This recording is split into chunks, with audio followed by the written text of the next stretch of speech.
Anyway, she says, I'm gonna go see a movie. She must do this regularly. I know very few people who could get away with that shit. I'm gonna go see a movie. Okay. Oh, okay. Have fun at the movie. So the mom's pulling up to some building. Inside, we see it's like a grief recovery group. And the guy running it says, Now we've set aside some time for any newcomers that might like to speak. She raises her hand, and then she says, never mind. He says, no pressure, and then it appears as if he's just staring at her. No pressure. So there's an immense amount of pressure.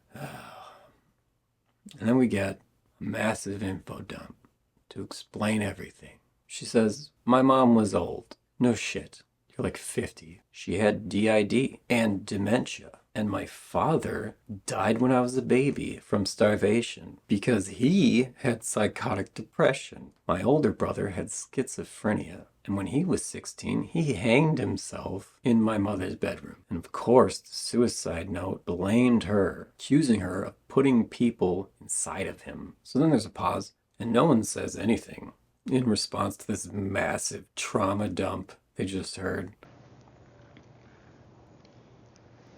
And a couple people even seem to look over at the counselor guy, and he looks like he wasn't even fucking listening. So since all these people who talk about grief and trauma and recovery regularly aren't saying anything, she just continues. And then she lived in our house at the end, before hospice. We weren't even talking before that. I mean, we were, and then we weren't, and then we were. She's completely manipulative until my husband finally enforced a no contact rule, which lasted until I got pregnant with my daughter. I didn't let her anywhere near me when I had my first, my son, which is why I gave her my daughter, who she immediately stabbed her hooks into. And then I realized I am to blame. Finally, the counselor guy says something. He says, What do you think you feel blamed for? and the mom says, I don't know. I don't know. What a fucking waste of time. First of all, why are they telling me all the parts of the movie that I would like to see? Her mom had DID and dementia and was manipulative? How the fuck did that work? The dad, Mr. fucking Rogers, enforced a no contact rule until she had a fucking baby. Then he was okay with the grandma coming back into the picture when they have a fucking baby. Now we're in Peter's room. He gets a text message from his friend, and apparently when his friend asked him if he wanted to go smoke a bowl on break, he gave the thumbs up, but then he texted him back, yeah, sure, and they haven't talked since. His friend says, holy shit, huge party at Aaron's house tomorrow. Bring your dick. Later in this movie, we realize that this party is part of the plan to kill Charlie. A very shitty, convoluted plan that would never work in a million years. Part of that plan was this text message happening right now. It has to be, right? Peter turns to blow smoke out of his window, and we see that there's somebody standing outside of his house watching him. We don't ever find out who this person is or why they're watching him smoke weed in his room at night. Can't they set up cameras if they want to watch this family so bad? So Charlie is in her room doing crafts, and we see some blue light shimmer thing. It moves across her room and out the window. Then it cuts to a picture of Charlie's grandma feeding her when she was a baby. We see it for a few seconds and then it's gone. I guess what we were supposed to see, there are some black specks in the milk that her grandma is feeding her. At different points in the story, different members of the family are being spiked with an herb called Dittany of Crete, because Dittany of Crete helps with possession. So Paimon, who is one of the angels that rebelled against God and is one of the kings of hell, needs help from an elderly, mentally ill woman to possess a baby. So then it cuts from that to the mom cutting tomatoes. The mom's phone buzzes, and it's the Archer Gallery in New York. The message says, Hi Annie, don't want to bother you, but we'd love to see where we are progress-wise. Could you possibly send us pics of your work in its current stage? I promise we won't judge. Winky face, Sylvia. Do New York art gallery owners send emails with winky faces? But we see that the mom is stressed by this email. Even though she has been working on this stuff, and she could probably easily send some pictures of it. So then cut to Charlie, and she's carrying the severed bird's head. And we can see in the mud that there's much bigger shoe prints. The music has a drum beating and a weird wailing alarm sound type thing. So the intensity is building, and then it just stops.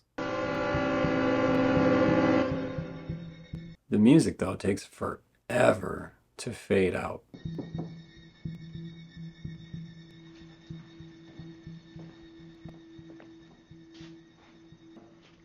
Do you think I could maybe borrow one of the cars tonight? Next scene is fucking torture and boring and fucking stupid.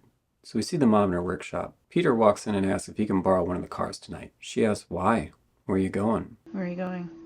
Oh, just like a school barbecue thing? Oh, so you're not eating with us? No, I was still gonna eat here. She says, no drinking? No drinking? We're not even old enough to get drinks if we wanted to. You gonna take your sister? So this doesn't make any sense, right? Peter's 16. Charlie is 13. Why the fuck would he ask his sister to go?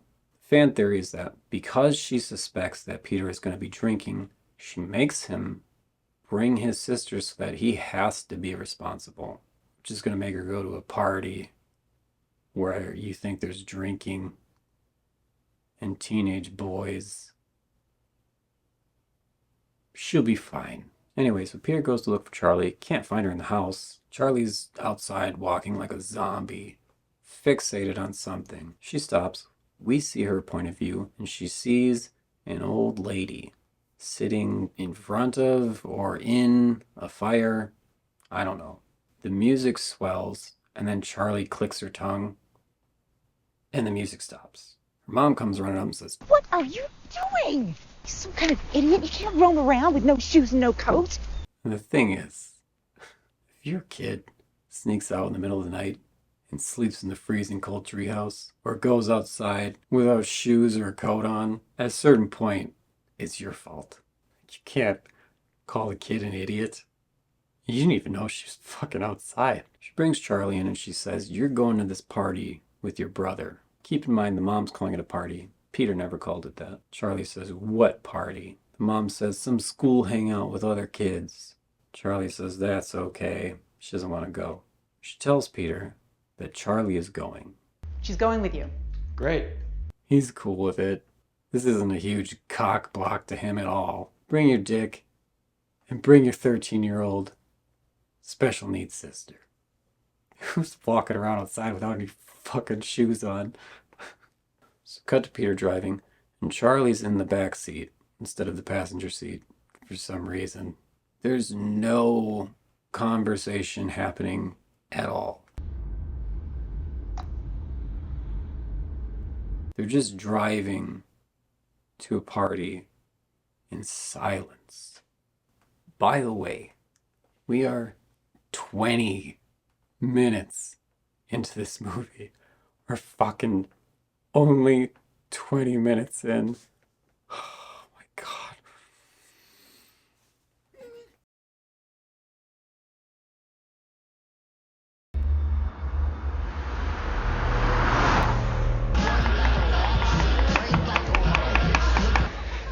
Oh shit, look. They're giving out chocolate cake. Are you okay? It's hard to breathe.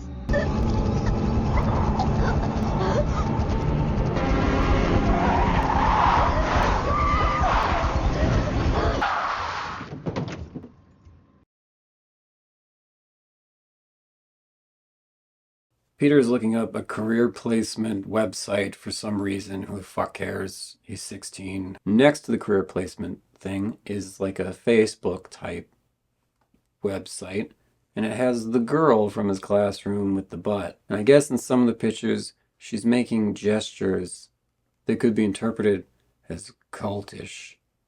It's nonsense. But her name, it means siren, or it's another word for siren. So whatever, do you get it yet? Has the movie fucking made that clear enough yet? This bitch is Peter's fatal flaw.